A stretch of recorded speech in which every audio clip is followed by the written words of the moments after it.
Em primeiro lugar, então, boa noite a todos que estão nos assistindo aí. É um prazer enorme estar aqui falando com vocês e relembrando, né, da história de Vila Rica nessa, nessa época agora que estamos todos comemorando os 35 anos. Né? São 35 anos que passaram muito rápido, né? Porque eu fui para Vila Rica em 78 e quando emancipou, Vila Rica, para mim, já tinha 9 anos, né? Então é muito tempo e foi uma época muito boa e deixa muita saudade.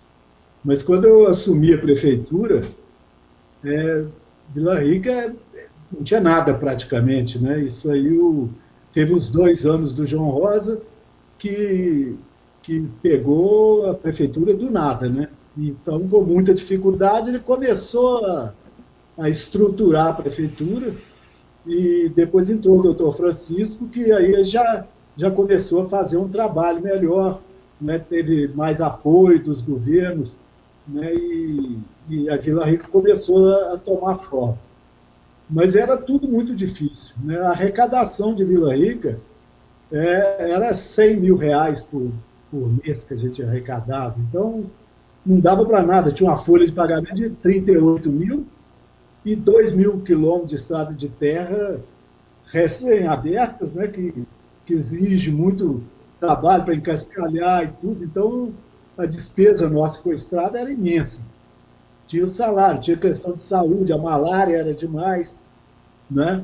Então era tudo muito difícil, não tinha maquinário, né? Então, para você ter uma ideia, naquela época a gente comprava 100 mil reais, a gente comprava 1.100.000 litros de óleo diesel da essa. E hoje, com a arrecadação que a prefeitura tem hoje, ela compra 10, 20 vezes mais que isso. É só para uma comparação, né? E a despesa é muito grande, né? A despesa de uma cidade pequena era muito grande. Agora, os funcionários eu estava vendo a entrevista do Eli, né? O Eli foi meu funcionário também na minha época, e eram funcionários muito bons, né? A gente já tinha um certo treinamento que foi dado no tempo do Francisco, então eles já estavam bem capacitados e tudo, e foram só aprimorando, e hoje, como ele mesmo disse, né, é um exemplo para todos os municípios aí da região.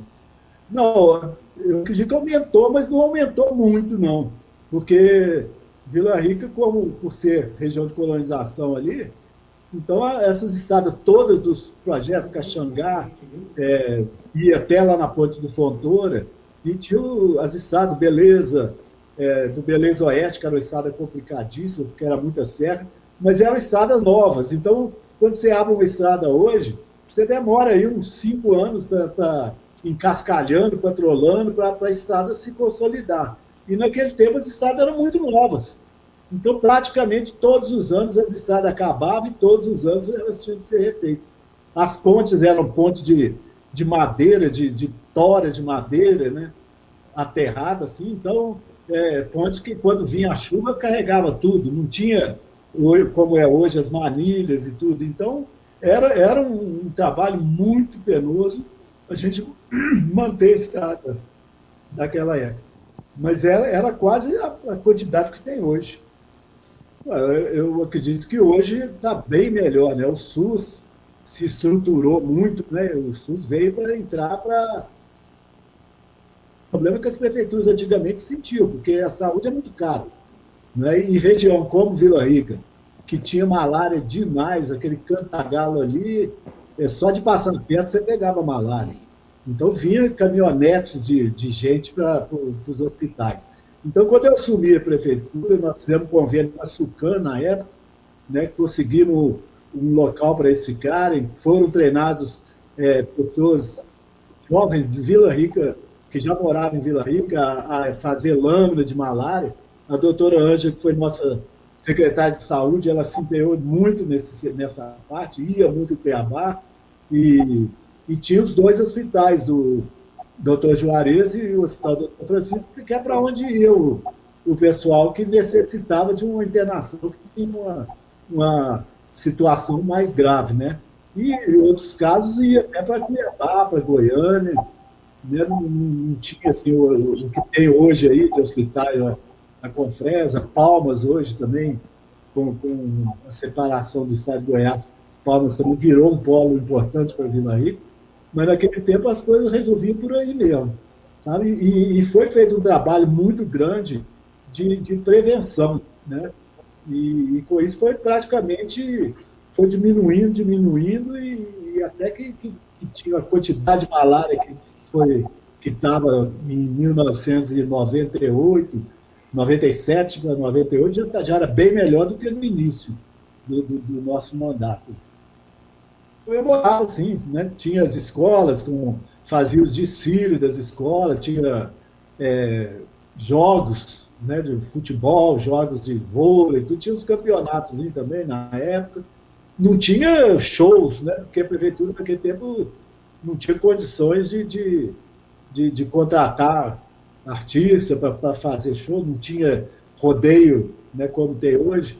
E aquele parque também que colocaram, depois que eu tive aí vários aniversários, depois, aquele parque na avenida mesmo, né, ali no canteiro central da avenida, que eu vi várias vezes, no nosso tempo não tinha isso, mas tinha essas festividades aí mesmo, envolvendo toda a população, que era menor também, né?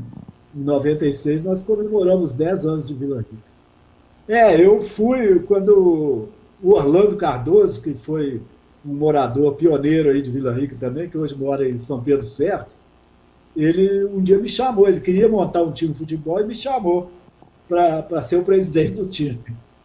Então aí eu fui, aí fundamos o Nacional, né, e levamos a sério mesmo, né? Pô, pegamos os jogadores melhor que tinha. Eu vim em Belo Horizonte, mandava fazer os jogos de camisa, uniforme todo, chuteira eu comprava aqui em Belo Horizonte, levava, então eu gastava dinheiro demais com o Nacional. E o povo queria jogar no Nacional, todo mundo, que eu tive até que montar o Nacional B, que aí ficou os dois times, porque não tinha lugar para a quantidade de jogador que queria jogar no Nacional, porque eles eram bem atendidos, né? A gente dava uma assistência boa. Então, como eu estava gastando dinheiro demais, e na época eu tinha uma serraria também, essa serraria do outro lado da BR, aí eu falei, eu tenho que arrumar um jeito de arrumar um dinheiro para o Nacional, né, para sustentar esse time, porque senão eu não dou conta. Aí eu construí o Clube Nacional. Então, no início, os próprios jogadores ajudavam, era garçom e tudo, e aí começamos, comprava entrada, tinha os bailes lá, todo fim de semana, tinha matinê para as crianças também, e com isso foi entrando um dinheirinho ali no Nacional, que foi como eu passei a manter os times, né, com viagem também, que a gente rodava para Santana do Araguaia, Porto Alegre, Santa Terezinha, estava jogando direto para todo lado. Então era uma despesa de um ônibus e tudo. Então foi assim. É um tipo do prefixo do Nacional, né? Quando ia começar o baile, antes de começar, tinha uma música que tocava e a cidade toda escutava. Então o pessoal, os meninos ficavam tudo em casa. Na hora que tocava esse prefixo do Nacional, que ia começar a festa, aí as ruas enchiam de gente, o povo indo tudo para lá. E depois, quando ia terminar, tocava o mesmo prefixo assim, e aí era o final do baile.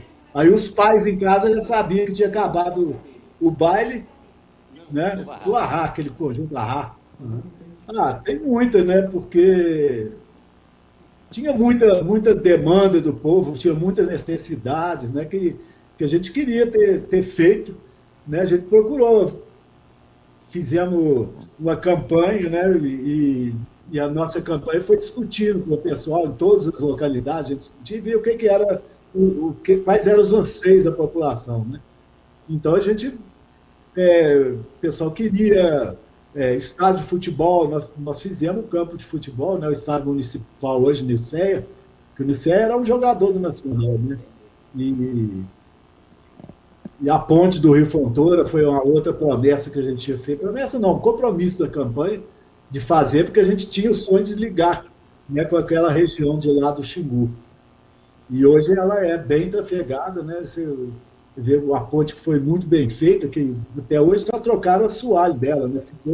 Os esteios são os mesmos que nós colocamos há quase 40 anos atrás. Mas tinha muita coisa, eu tinha vontade de fazer um asfalto na cidade, igual hoje a gente está vendo Vila Rica, quase todo asfaltado. A gente, na minha época, o Francisco começou a fazer, né, na avenida principal aí, e eu terminei de fazer.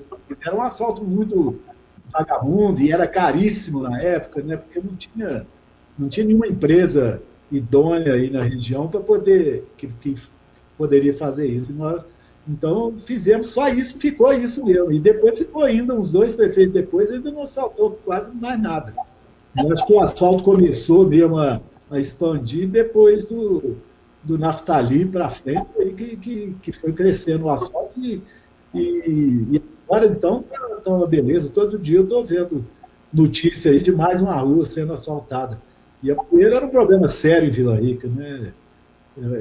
Todo mundo sofreu demais, inclusive por questões de saúde respiratória, né? Que era um problema que dava muita despesa, né, de hospital para isso. Muito honrado, né, de receber essas suas palavras. Agora, assim, além de mim, né, tinha muita gente junto também, né? A população de Vila Rica sempre foi muito colaborativa. Vila Rica, você dava o grito, precisava de fazer isso, isso, isso, o povo juntava mesmo e fazia. Eu lembro quando Vila Rica ainda não era emancipada, aí falar, precisa ter população de tantos habitantes, que eu não lembro a quantidade, já tinha. Aí precisava de título de eleitor, uma quantidade de título de eleitor. Aí não tinha. Aí juntou todo mundo. Eu tinha uma maquininha fotográfica, tiramos o retrato ali do outro lado da estrada, onde tinha uma escolinha de madeira. O povo foi para lá e a gente tirando fotografia até inteirar a quantidade de título que precisava para emancipar, né? E no dia da emancipação, no dia do plebiscito, aí ficou todo mundo também da cidade, os moradores todos lá na escola estadual, olhando quem que não tinha ido votar, via um que não tinha ido ainda, pegava o carro, ia lá na casa dele, buscava, trazia, para poder dar a quantidade de votos também para se emancipar. Então, uma coisa assim que eu gosto muito, que eu admiro muito de Vila Rica é isso, é que o povo se envolve em tudo, né? Tem a campanha política, lógico que é uma disputa, né? Todo mundo buscando o seu voto, mas depois a gente vê que não importa quem seja o prefeito, todo mundo se junta, mesmo se for para uma coisa para o bem da cidade, o pessoal colabora mesmo, e por isso que Vila Rica hoje é o que é, né? Sempre com o povo junto, com as autoridades, para fazer o melhor para Vila Rica, que é o melhor para todo mundo. Agradecer a oportunidade de estar falando aqui com vocês, né? É uma honra para mim, e quero agradecer as palavras do Júlio mais uma vez, que a gente fica envaidecido e alegre também de ver que tudo que a gente fez não ficou esquecido, né? Então, sempre que eu escuto alguma entrevista aí nos seus programas, a pessoa falar do Nacional, falar de Paulo Duarte, tudo, eu fico satisfeito, porque é muito triste a gente ser esquecido, né? E Vila Rica é uma cidade que é a minha cidade do coração. E eu quero ir aí várias vezes, eu ia no ano passado, deu esse problema da pandemia, estou esperando isso acabar para ver se no ano que vem eu vou passar uns dias aí e conhecer os novos moradores de Vila Rica, que gente chega toda hora, né? Toda hora. Os meus conhecidos estão morrendo de gente demais. A gente hoje vai ficando cada vez menor a quantidade de gente do meu tempo, né? Uns vão embora, outros morrem, fazer o quê, né? É a vida, né? O ciclo da vida. Mas eu me coloco à disposição, Jean, o que você precisar, ou informações que você precisar também. A hora que quiser, me liga, a gente está conversando e tudo. E quando eu for aí em Vila Rica, eu te procuro para a gente fazer um bate-papo mais prolongado, né, toda mais vida. detalhado. Tá, joia. Muito obrigado.